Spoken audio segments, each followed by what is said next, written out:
केसी वेणुगोपाल जी, भूपेश बघेल जी, बलवंत वांगटे जी, हमारे कैंडिडेट्स वीरेंद्र जगताप जी, यशोमती ठाकुर जी, बबलू देशमुख जी, स्टेज पे सीनियर नेता, इंडिया गठबंधन के नेता, कांग्रेस पार्टी के नेता, कांग्रेस पार्टी के हमारे प्यारे कार्यकर्ता, बब्बर शेर टाइगर, आवाज तो सुनाई नहीं दी, शिवसेना, एनसीपी और बाकी पार्टीज के, गठबंधन के पार्टीज के कार्यकर्ताओं का भी मैं यहां स्वागत करता हूं। आप सबका नमस्कार।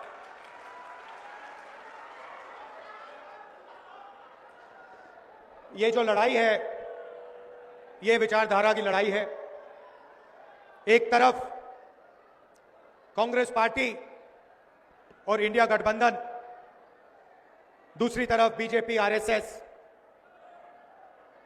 हम कहते हैं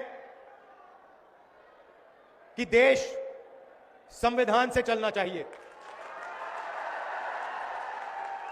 और प्रधानमंत्री कहते हैं कि एक खोखली किताब है, इसमें कुछ नहीं लिखा है। ये देखिए,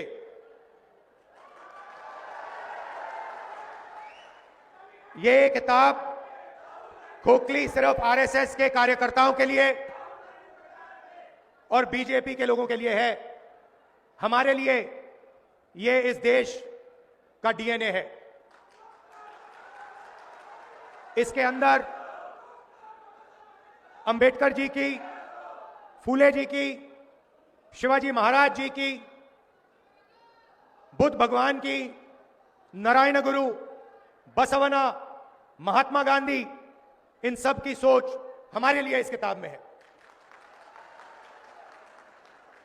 और ये हमारे लिए एक नई किताब नहीं है, ये हमारे लिए हजारों साल पुरानी सोच है। और जो इसमें लिखा है उसी के लिए हजारों साल से हिंदुस्तान में लोग लड़ रहे हैं, मर रहे हैं।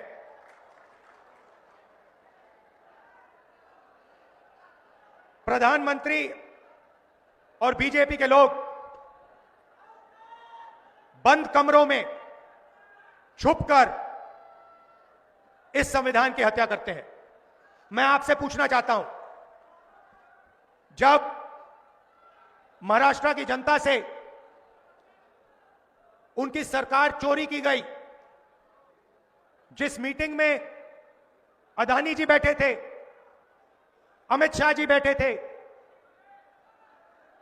जो सरकार चोरी करने की मीटिंग थी, जिस मीटिंग में निर्णय लिया गया था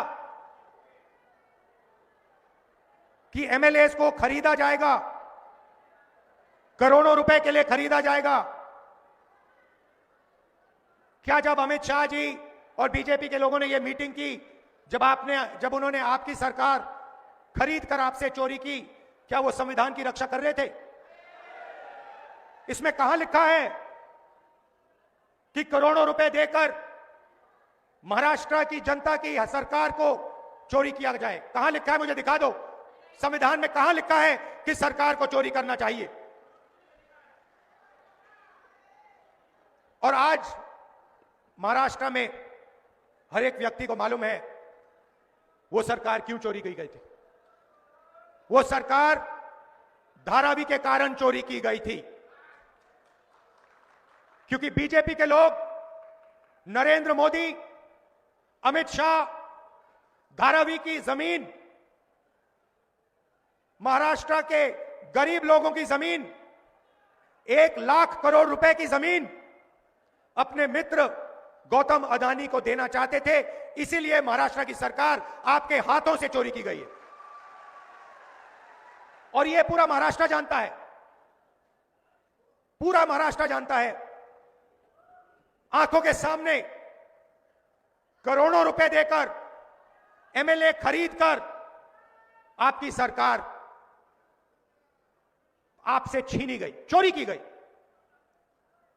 और प्रधानमंत्री ने, अमित शाह जी ने, पूरा देश जानता है कि इन्होंने ये काम करवाया है। पैसे अगर दिए गए हैं तो वो आसमान से नहीं गिरे। हिंदुस्तान में 40-50 करोड़ रुपए कोई ऐसे फ्री में नहीं देता है। आपने कभी देखा है कि फ्री में कोई 40 करोड़ रुपए 50 करोड़ रुपए किसी को दे रहा है? नहीं, सौदा हुआ था, धारावी की जमीन का सौदा हुआ है, इसीलिए एमएलए को करोड़ों रुपए दिए गए। कहां से आए, किसने ऑर्डर दिया? पूरा देश जानता है, बोलने की भी जरूरत नहीं है। पूरा देश जानता है कि जिस पैसे से एमएलए खरीदे गए उसको बांटने का ऑर्डर किसने दिया। महाराष्ट्र का 6 साल का बच्चा जानता है। और फिर प्रधानमंत्री आते हैं और कहते हैं कि राहुल गांधी रिजर्वेशन के खिलाफ है। मेरी बहन मुझे बता रही थी कि उन्होंने मोदी जी का भाषण सुना और उस भाषण में मेरी बहन ने मुझे कहा कि जो हम बोलते हैं वही मोदी जी आजकल बोल रहे हैं। पता नहीं, शायद मेमोरी लॉस हो गया है।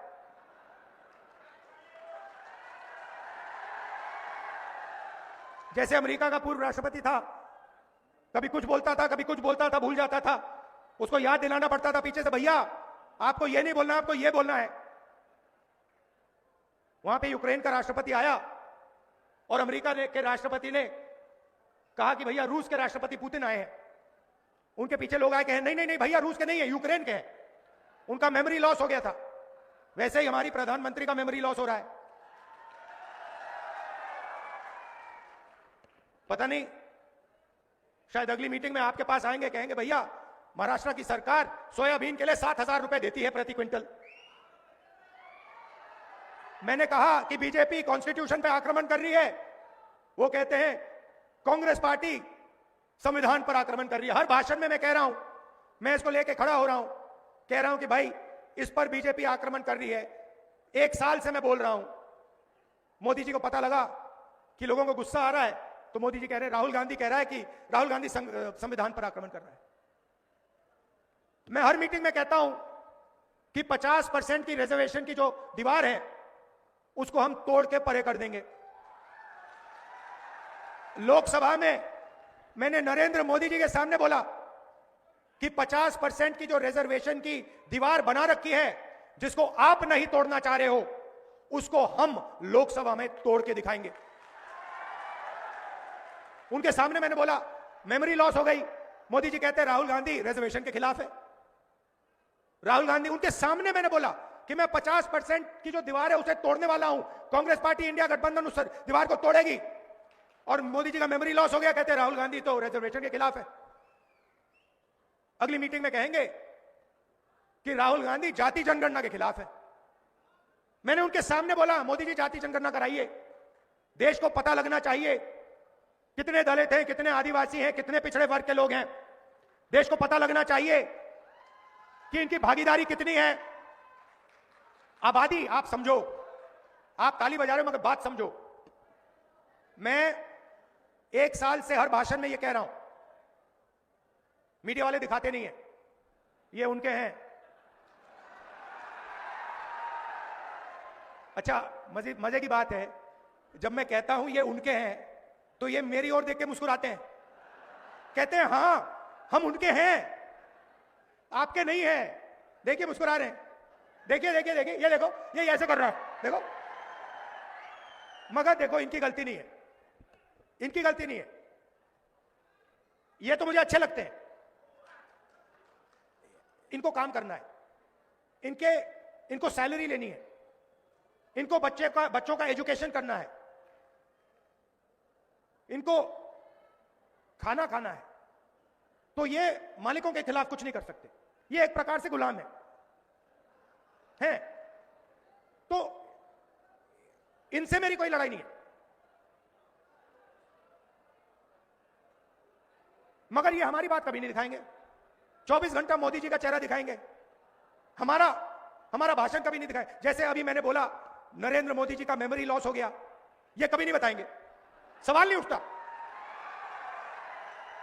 आप देखना, आज शाम को टीवी देखना, कहेंगे मोदी जी की मेमोरी तो बड़ी जबरदस्त है, वो एक बार कुछ सुन लेते हैं तो 70 साल के लिए वो उसको भूलते नहीं है।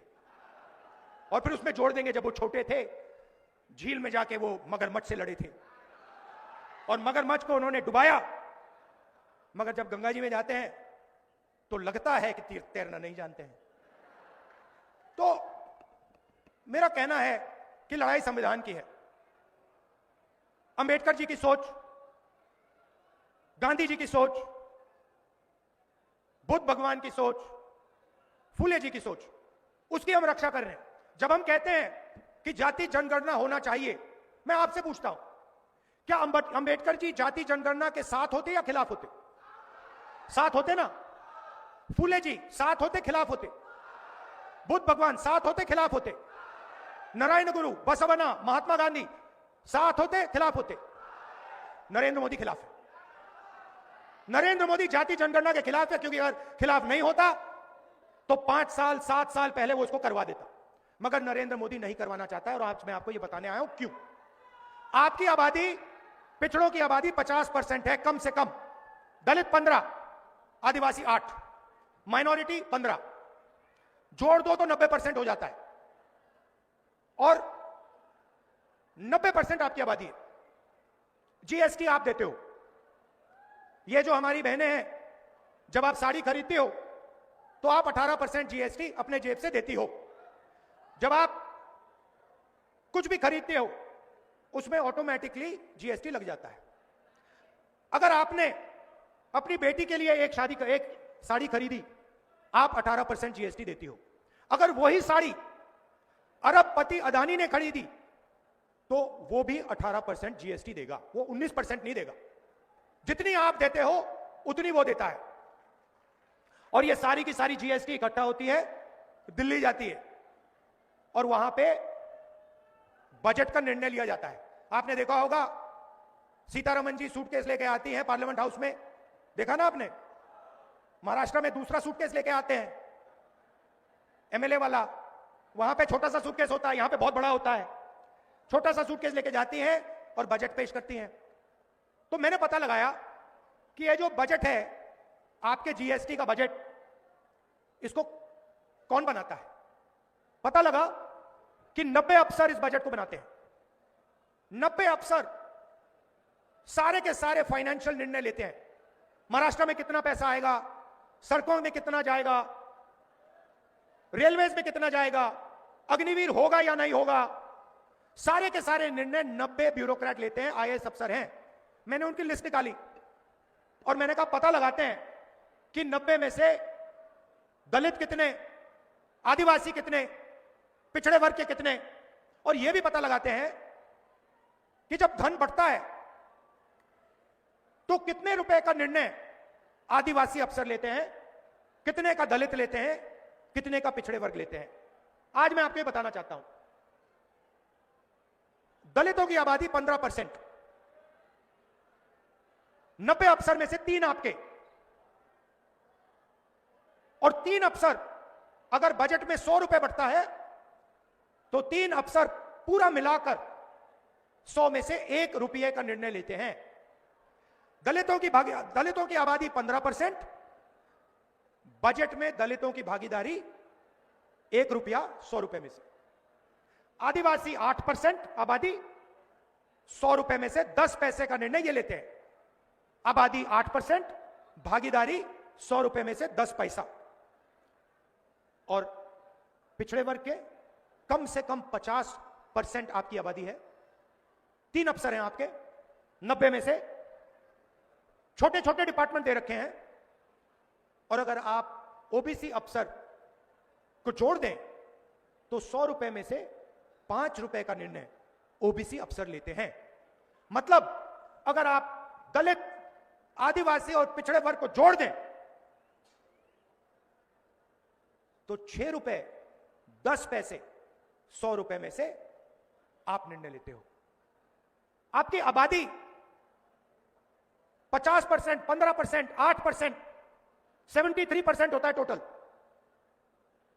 और आपकी भागीदारी 100 रुपए में से 6 रुपए। ये हो क्या रहा है? मैंने मजाक किया, मैंने कहा कि मीडिया में हमारे लोग नहीं है। मेरा मतलब क्या था? आप मीडिया के एंकर्स को देखिए, बड़े बड़े पत्रकारों को देखिए, उनके नीचे नाम आता है, उस नाम को पढ़िए, मालिकों के नाम पढ़िए, अदानी, अंबानी, टाटा, बिरला, ये नाम पढ़िए। नाम के पीछे सब कुछ है। और मुझे बता दीजिए, ये मीडिया वाले जो हैं, एंकर जो हैं, मालिक जो हैं, इनमें से दलित कितने, आदिवासी कितने, पिछड़े कितने? एक भी नहीं है। हिंदुस्तान की सबसे बड़ी कंपनियों की लिस्ट मैंने निकाली है, 200 सबसे बड़ी कंपनियों की लिस्ट मैंने निकाली है। मालिकों की लिस्ट, एक ओबीसी नहीं है, एक दलित नहीं है, एक आदिवासी नहीं है। तो हो क्या रहा है आप समझिए, हो क्या रहा है? आप हो किसान, आप हो मजदूर, आप हो बेरोजगार युवा, कौन? दलित, आदिवासी, पिछड़ा वर्ग और गरीब जनरल कास्ट। उसमें आप 5% गरीब जनरल कास्ट जोड़ दीजिए। आपको एमएसपी नहीं मिलती, आपके अस्पताल प्राइवेटाइज किए जा रहे हैं, आपके स्कूल और कॉलेज यूनिवर्सिटी प्राइवेटाइज किए जा रहे हैं। कहां जा रहे हैं? 5% लोगों के हाथ में जा रहे हैं। और जिनके हाथ में जा रहे हैं वहां पे आपको एक ओबीसी नहीं मिलेगा, एक दलित नहीं मिलेगा, एक आदिवासी नहीं मिलेगा। प्राइवेट स्कूल की लिस्ट निकाल लीजिए, बड़े बड़े अस्पतालों की लिस्ट निकाल लीजिए। अपोलो अस्पताल के मालिक का नाम देखिए, एस्कॉट्स का नाम देखिए, बड़े बड़े अस्पतालों की जो चेन है उनके नाम देखिए। एक दलित नहीं है, एक आदिवासी नहीं है, एक पिछड़े वर्ग का आदमी नहीं है। मतलब नरेंद्र मोदी हिंदुस्तान को 90% लोगों के लिए नहीं चलाता है। और नरेंद्र मोदी जी को वहां इसलिए बैठाया गया है कि 90% लोगों से जीएसटी का पैसा छीना जाए, जमीन छीनी जाए और उन्हीं 20-25 अरबपतियों को दी जाए। मैं आपसे पूछना चाहता हूं, धारावी की जमीन अक्वायर हो रही है ना? हो रही है ना? 1 लाख करोड़ रुपए की जमीन है ना?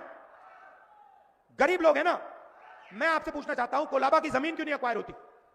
जहां अमीर लोग बैठे हैं वो जमीन क्यों नहीं अक्वायर हो रही है? क्योंकि वहां ना दलित है, ना आदिवासी है, ना पिछड़ा है, इसीलिए वो जमीन अक्वायर नहीं हो रही है। जहां भी आपको दलित, आदिवासी और पिछड़े लोग मिलेंगे वहां जमीन अक्वायर होगी। हम जमीन अधिग्रहण बिल इसलिए लाए आपको बचाने के लिए। ये सारे के सारे मीडिया वाले मेरे पर अटैक करने शुरू कर दिए उस दिन। जिस दिन, मैं आपको बता रहा हूं, जिस दिन मैं भट्टा परसौल पहुंचा उस दिन से मीडिया वाले मेरे पीछे पड़ गए। जिस दिन मैंने जमीन अधिग्रहण की बात की उस दिन ये मेरे पीछे पड़ गए। कौन? अदानी के लोग, अंबानी के लोग। मेरी छवि बिगाड़ने की कोशिश की, हजारों मतलब करोड़ों रुपए लगा दिए कि राहुल गांधी को बदनाम करो। क्यों? क्योंकि मैं आपकी जमीन की रक्षा करता हूं।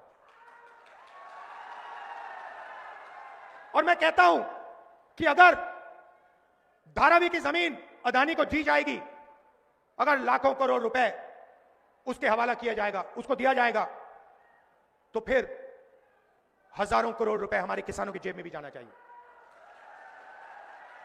हम इस बात को मानने के लिए तैयार नहीं है कि सोयाबीन का किसान मर जाए, भूखा मर जाए और उधर 25 अरबपतियों का 16 लाख करोड़ रुपया कर्जा माफ हो। हम इस बात को मानने को तैयार नहीं है, हम ये होने नहीं देंगे।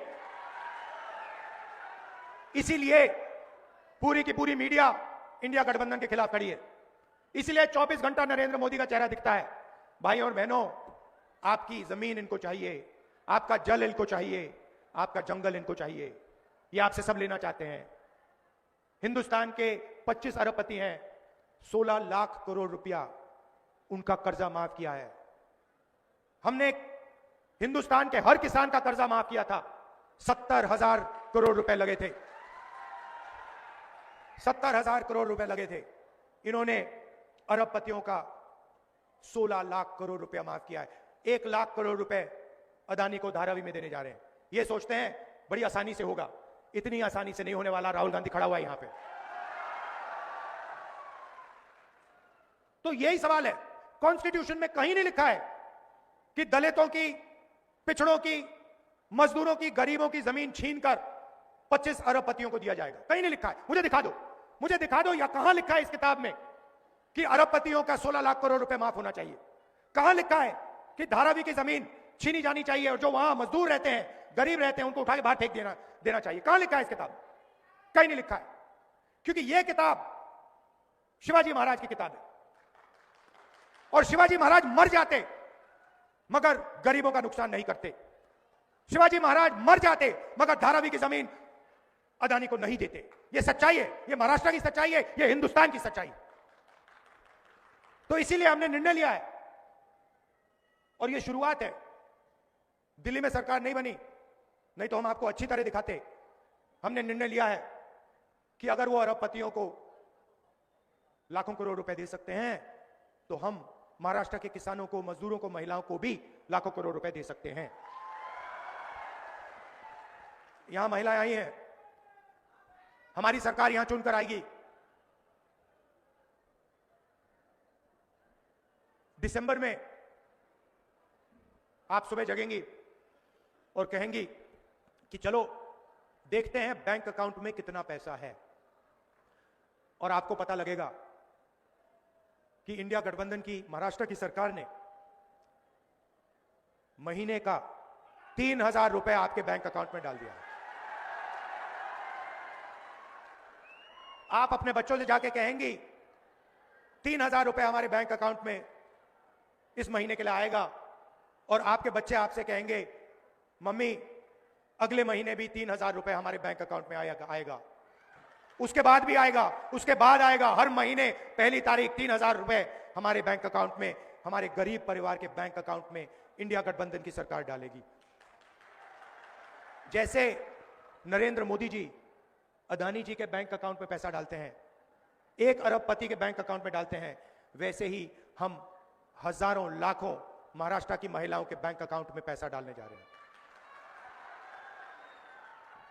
और फिर उसके बाद आप अपने पति से कहेंगी मैं मार्केट जा रही हूं, मोदी जी ने महंगाई बढ़ा दी है, शॉपिंग करने जा रही हूं। आप बस स्टैंड में जाएंगी, बस में घुसेंगी, और बस कंडक्टर आपको कहेगा आप महाराष्ट्र की महिला हैं, आप महाराष्ट्र के भविष्य की देखभाल करते हो, बस का टिकट फ्री है, आपको 1 रुपया नहीं देना पड़ेगा। महाराष्ट्र में जितना आप घूमना चाहती हैं, बस में जहां भी आप जाना चाहती हैं, आप फ्री में जाएंगे। और फिर क्या होगा? फिर महाराष्ट्र के किसान कहेंगे राहुल जी आपने महिलाओं के बैंक अकाउंट में 3,000 रुपए डाल दिए, उनकी बस टिकट फ्री कर दी, हम बस में जाते हैं, कंडक्टर हमसे पैसा मांगता है, आपने ये क्या कर दिया? तो फिर हम महाराष्ट्र के किसान से कहेंगे कि घबराइए मत, 3 लाख रुपए तक का कर्जा आपका महाराष्ट्र की सरकार माफ करेगी। फिर सोयाबीन के किसान हमें कहेंगे कि राहुल जी पिछली सरकार में हमें सोयाबीन के लिए, मनमोहन सिंह जी की सरकार में हमें सोयाबीन के लिए सही पैसा मिलता था, ये अदानी वाली सरकार है, ये हमें सही दाम नहीं देती सोयाबीन के लिए। और हम आपसे कहेंगे घबराइए मत, महाराष्ट्र में फिर से कांग्रेस पार्टी की सरकार आ गई है, सोयाबीन के लिए आपको 7,000 रुपए प्रति क्विंटल मिलेगा। और प्याज के जो किसान हैं उनसे हम कहेंगे देखिए हमने देखा है कि प्याज के दाम ऊपर नीचे जाते रहते हैं, आपका नुकसान होता है, तो हम आपके लिए एक महाराष्ट्र सरकार में प्याज के दाम को मैनेज करने के लिए एक फेयर प्राइस कमेटी बैठाएंगे जो आपके प्याज के दाम को कंट्रोल करेगी। और कपास के किसानों को ये दिखाना जरा भैया,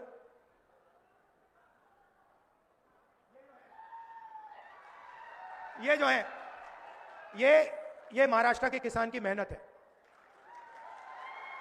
जो जैसे मोदी जी अदानी जी को फ्री में पैसा देते हैं ना, ये फ्री में नहीं बनता, ये मेहनत से बनता है, ये खून पसीने से बनता है। इसीलिए हम कपास के किसान को महाराष्ट्र में सही मिनिमम सपोर्ट प्राइस देने जा रहे हैं। बैठ जाइए। जाति जनगणना की मैंने बात की, दूध का दूध पानी का पानी कर देंगे। महाराष्ट्र में कास्ट सेंसस होगा, पिछड़े वर्ग, दलित, आदिवासियों को पता लगेगा कि महाराष्ट्र में उनकी कितनी भागीदारी है, उनकी कितनी जमीन है, कौन सी संस्थाओं में उनके लोग हैं, कौन सी संस्थाओं में उनके लोग नहीं हैं। ये सब हम आपको इंफॉर्मेशन डेटा, 21वीं सदी का डेटा हम आपको पकड़ा देंगे। गरीब लोग बीमार होते हैं, प्राइवेट अस्पताल में जाते हैं, स्टेंट लगती है, वाल्व चेंज होता है, ऑपरेशन होता है, दवाई लेनी पड़ती है, पता लगता है लाखों रुपए खर्च हो गए। मैंने आपको पहले बताया कहां जा रहे हैं। दलित, आदिवासी, पिछड़े वर्ग के जेब से अरबपतियों की जेब में जा रहे हैं। मगर बीमार होते हो तो खर्च करना पड़ता है। राजस्थान में जब हमारी सरकार थी, हम एक योजना लाए, उसने लाखों लोग की जिंदगी बदल दी। योजना क्या थी? कोई भी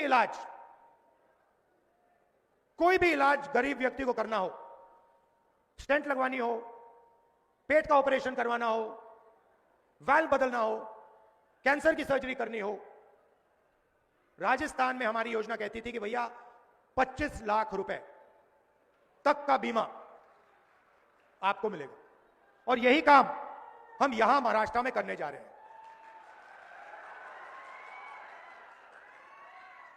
इस भीड़ में कोई भी बीमार हो, और अभी होंगे लोग जिनको ऑपरेशन करवाना हो, हाई बीपी हो, स्टेंट की जरूरत हो, फ्रैक्चर हो जाए, सर्जरी करनी हो, आप सब लोगों को, महाराष्ट्र में सब लोगों को बता रहा हूं, हमारी सरकार आएगी, आप प्राइवेट अस्पताल में जाओगे और वहां 25 लाख रुपए की सर्जरी, 25 लाख रुपए तक की सर्जरी आप फ्री में करवाओगे। महाराष्ट्र की सरकार 25 लाख रुपए का बीमा आपको देगी। यह हमने राजस्थान में किया है, बड़ा सक्सेसफुल स्कीम था, बहुत फायदेमंद स्कीम था, वही हम यहां महाराष्ट्र में आपके लिए करने जा रहे हैं। यह मैं आपसे कहना चाहता था। हम रक्षा इसकी करते हैं, हम रिजर्वेशन को 50% से ज्यादा बढ़ाएंगे, हम जाति जनगणना करेंगे, और हमारा लक्ष्य है कि गरीब लोगों को, अगर वो अरबपतियों को पैसा देते हैं, 16 लाख करोड़ रुपए दिया, तो हम कहते हैं कि देखिए, अगर आप उनका माफ कर रहे हो, अगर आप उनकी मदद कर रहे हो, अगर आप धारावी की जमीन गरीबों से छीन कर अरबपतियों को दे रहे हो, तो फिर हम भी गरीब लोगों को, किसानों को, मजदूरों को धन दे सकते हैं, पैसा दे सकते हैं, बैंक अकाउंट पे दे सकते हैं। मेहनत आप करते हो, सड़क आप बनाते हो, इमारतें आप बनाते हो, देश को आप बनाते हो। अंबानी अदानी मजदूरी नहीं करते, खेत में काम नहीं करते। मैं देखना चाहता हूं अदानी जी 10 दिन कपास के खेत में काम कर ले, 10 दिन कर ले, फिर देखता हूं क्या होता है। 10 दिन के बाद 6 महीने अस्पताल में लेटेगा वो। काम आप करते हो, मेहनत आप करते हो, मगर आपको कुछ नहीं मिलता। ये हम बदलना चाहते हैं। हम चाहते हैं कि न्याय हो, कॉन्स्टिट्यूशन में लिखा है समानता होनी चाहिए, एकता होनी चाहिए, भाईचारा होना चाहिए। इसीलिए मैंने कन्याकुमारी से कश्मीर 4000 किलोमीटर चले, 4000 किलोमीटर, एक ही नारा दिया, नफरत के बाजार में मोहब्बत की दुकान खोलेंगे। नफरत क्यों फैल रही है? नफरत इसलिए फैल रही है कि नरेंद्र मोदी जी ने रोजगार का सिस्टम खत्म कर दिया है। आज हिंदुस्तान के किसी भी प्रदेश में युवाओं को रोजगार नहीं मिल सकता। क्यों? क्योंकि अरबपति चाइना का माल हिंदुस्तान में बेचते हैं और बेचना चाहते हैं। हिंदुस्तान की सारी फैक्ट्रियां बंद कर दी, छोटे बिजनेस बंद कर दिए। आप सोचते हो, मीडिया वाले कहते हैं नोटबंदी हथियार था, योजना नहीं थी। जीएसटी आपके खिलाफ हथियार है, किसान को मारने का तरीका है, छोटे व्यापारी को खत्म करने का तरीका है, अदानी अंबानी के लिए रास्ता साफ करने का तरीका है। और नतीजा हुआ है कि देश का सारा धन 20-25 लोगों के हाथ में चला गया। और जो देश को रोजगार देते थे, चाहे वो किसान हो, चाहे वो छोटे बिजनेस वाले हो, मिडिल साइज बिजनेस वाले हो, जहां इनोवेशन होता है, जहां नई चीजें बनती हैं, वो पूरा का पूरा सिस्टम खत्म हो गया है। इसलिए देश में गुस्सा फैल रहा है, नफरत फैल रही है। और ये मैं नरेंद्र मोदी जी से कहता हूं, हर मीटिंग में कहता हूं,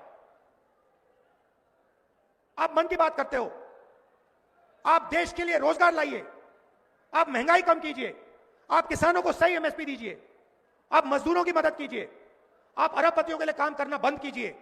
अरबपतियों ने आपको नहीं चुना है, देश की जनता ने आपको वोट दिया था, अरबपतियों ने नहीं दिया। हां ठीक है, अरबपतियों ने आपकी मार्केटिंग की, अरबपतियों ने आपका चेहरा टीवी पर डाला, वो अलग बात है।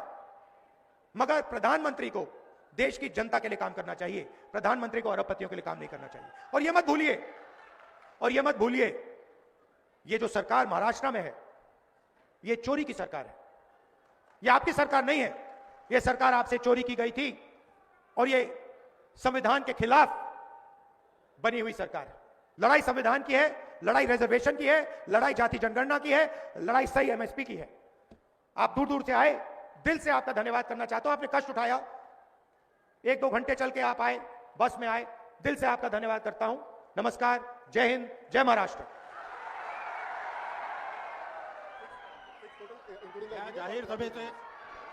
या जाहीर सभेचे आभार प्रदर्शनाची जबाबदारी